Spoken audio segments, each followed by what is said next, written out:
Hello guys and welcome back to this channel. In this video I will be show you how you can make a motion blur in CapCut. So just going to tap on new project and select your video, and I have a project, and just tap on the video and select motion blur in the bottom.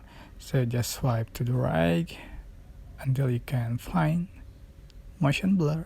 Just click and adjust for the blur for 100 and also blend 100.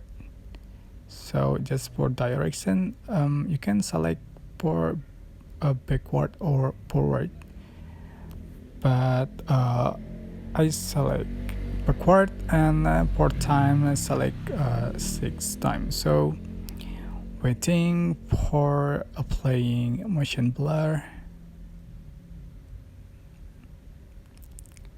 So just wait. After finish, you can see the result. Just click play button. So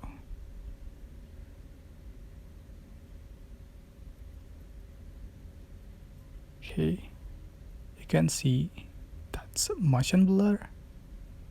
It's basic, but I hope this tutorial was helpful for you guys. Don't forget to click like, comment, share, and also subscribe to this channel. If you have any question, please leave it in the comment section down below. Thank you so much for watching. Bye.